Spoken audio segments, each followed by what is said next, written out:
Coyotes lose 6-5 against the Calgary Flames, and like it's been for the last little bit, I'm not covering the game. The most I'm going to cover, this topic is going to strictly be around mentality.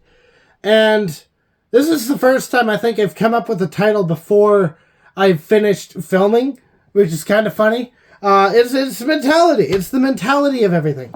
To start with the team, you look at the mentality before and after. They were kind of like a middle of the row team before their game in Vancouver. They get this clarity. They get this mental clarity as to what's going to happen, and they go on fire. They go and look absolutely incredible.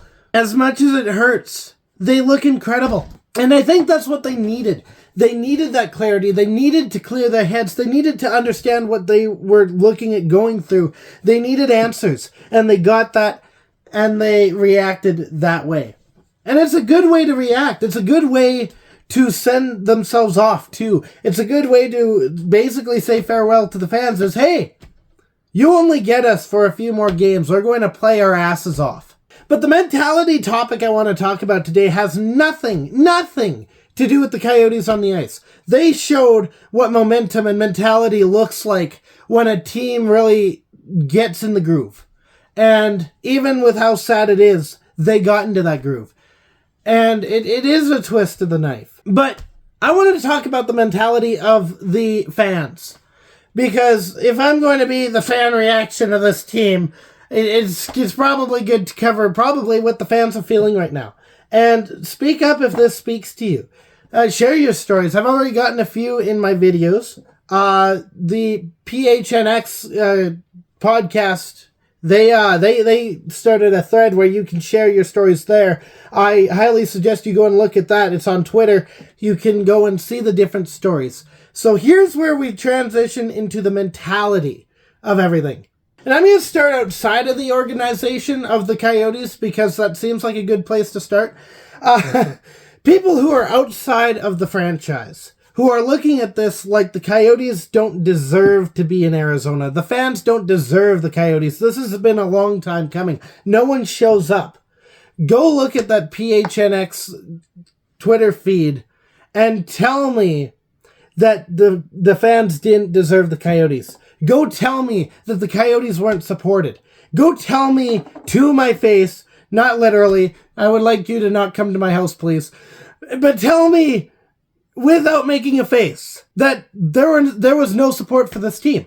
You've got players like Matthew Nyes, Austin Matthews, Tage Thompson, Josh Doan, technically, all coming out of Arizona. You've got youth hockey that's thriving there. But now with the Coyotes looking to move, it's like a kill switch has been flicked. Some people are so heartbroken because of this, they don't even see the need to keep going. So it's ignorant to say that this franchise is undeserved. It's had its bad moments. Most of the time it's been because of ownership. It's been because of misunderstanding between the Coyotes and the rest of the league as to what actually happened in Arizona. But to say that that the Coyotes fans don't deserve the team is basically talking with a blindfold on. You're not seeing what we are. You're not seeing the things that are coming out of the desert hockey scene. And to the other fans, the fans that understand the pain, the fans of other teams like the Winnipeg Jets 2.0, Atlanta, Quebec, even Edmonton, you guys can relate. You still have your team, but it feels like I can sit here and say that the Coyotes situation feels like a death right now. But I can say that having known a small portion of it, and a lot of Oilers fans could probably agree, Rexall Place is no more. You still have your team. We still have the team in Alberta that's going to go against the Flames in the Battle of Alberta for years to come. You're not in Rexall Place anymore. You're not in the place where Wayne Gretzky brought those 4 trophies into the arena. That didn't happen at Rogers Place. That happened at Rexall Place. The 1990s win, Rexall Place. All the history of the team happened in Rexall Place. And to see it last year in the pictures, to see that arena gutted, was like a death. So, Oilers fans, Quebec, Nordiques fans, Winnipeg 1.0 fans, you guys understand this. And as far as the Coyotes getting another team possibly in 5 years, Winnipeg, you can speak to this. You can probably speak to the rest of the league and say, hey, we understand this. It's not the same team. That's not the same Jets that we cheered for. That's the Thrashers that came and made a home here. We adopted them. We brought them in. We support them. That's not our Jets. And that's the two mentalities outside of the franchise. Both of which are, they're valid. You can make a case for both sides. You can make a case and say, yeah, there's people from the desert that could have gone to the games and they could have supported their team a bit better. I made the same arguments. But there's the other side of, what's the owner doing? What's the PR team doing? How did the PR team screw up so bad that the owner lost the vote to a landfill in Tempe? Because that strikes me as odd. Because it's a matter of, you get to pick between trash, literal trash, and the Coyotes, which, yes, get your comments out of the way as to their trash as well, but literal and figurative. At least the figurative trash looks better. How did the PR team mess up so bad that the owner lost to a landfill? So both mentalities, they are valid. And in the same right, the mentalities within the fan base right now, there's basically 4 options that are coming out of the woodworks. 3 or 4. If I can remember the 4th one, I'll say it. But each mentality is okay to have.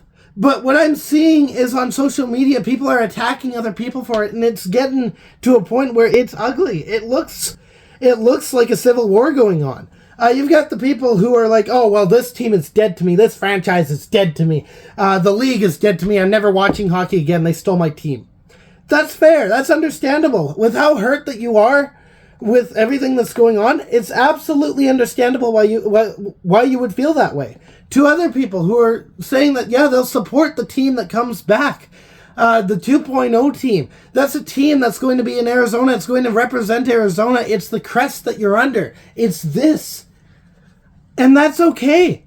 That's an understandable reaction. It's an understandable mentality to have. There's going to be the fans that go and look for teams that are close to them. Vegas, Dallas, California, those 3 teams. Probably closer to Anaheim and LA before it's San Jose, because San Jose, A, rivalry, and B, a little bit too far north. But that said, there are going to be those fans that say, you know what, the heck with this. I'm going to go and support these other teams that are around me. And that's fair. That's valid. You can do that. I could do that. I've got the Flames and the Oilers. I'm not going to do that, though. And that's where I bring in this 4th mentality. And that is following the team to Arizona. The way that I see it, this is the Coyotes. As much as they're going to be put under the Utah logo, they are the Coyotes. That's the history. That's the franchise that you grow up to love, that I grew to love. It's the franchise where Doan came from and Doan Jr. came from. That's going to Utah. And I can completely understand, and I'm with you guys, if you were to support that. It's okay. It's an okay mentality to have. They're all okay. None of them, quite frankly, are the right choice, but none of them are the wrong choice, because it's our choices. We're allowed to make those. To us, it's right. To someone else, it could be wrong. That doesn't mean you get to go and attack people for it. That doesn't mean that you get to be angry at someone else for choosing something that you didn't choose. In the same right that when one American votes Democratic and the other votes Republican, guess what? You're both American. If I vote Conservative, my neighbor votes Liberal, the other neighbor votes NDP, we're Canadian. In the same right, with whatever mentality that goes on in the fans' heads in Arizona, we're united under this crest regardless of what happens. We understand that the family has their own ideas.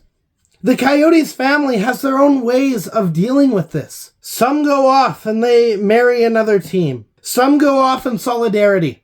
Some follow their family, the family that they have, where they go, and some adopt a new family in.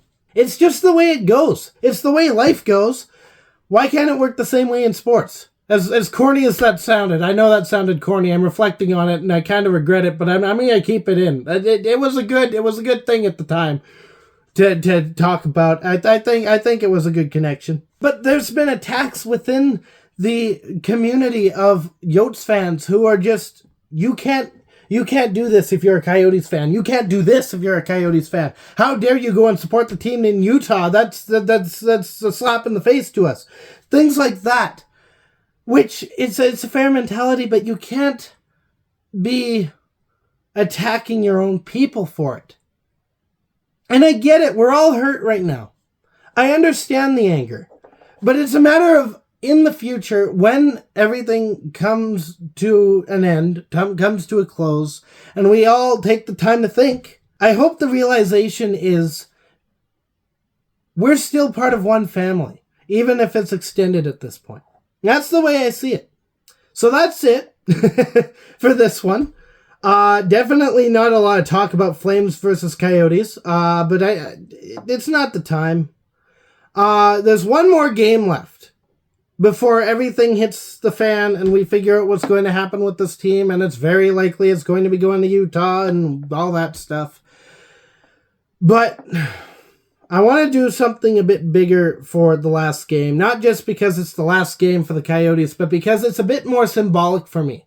I grew up an Oilers fan. I grew up cheering for the Oilers because of my grandfather, who has since passed away. I commemorate him with the hockey sticks wrapped with the pink and white tape. He passed away due to cancer. But when he passed away, my childhood, as far as hockey was concerned, kind of passed away with him. I stopped cheering for hockey. I stopped cheering for the Oilers. I kind of just existed where hockey was concerned. I lived my life. My life was decent. It was good. It was okay. That's a lot of different words that say different things. But, the point's getting there. But it was the Dones, which are a big part of my community, that got me back into hockey and onto a different team. So this is going to be the battle between the death of my past and the death of my present. That's the way I see it. So it's going to have a significant impact to me. It's going to have a way more significant impact to the people in Arizona. I want to try and do something big, and I've got to figure out what that is. So I'm going to go and do that. In the meantime, stay howling, and go Yotes! Thank you so much for watching. If you liked what you saw, you can hit the thumbs up. Please, instead of the whole shebang of, hey, subscribe, please.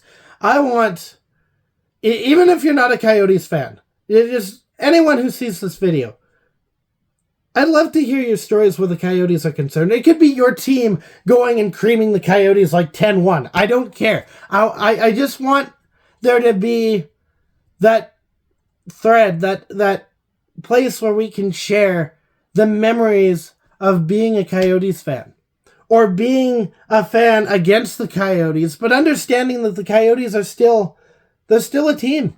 They're still a team within the NHL that you love. It's still a team that you love to root against, maybe.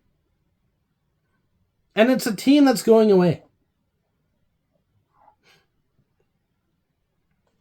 I'll be back.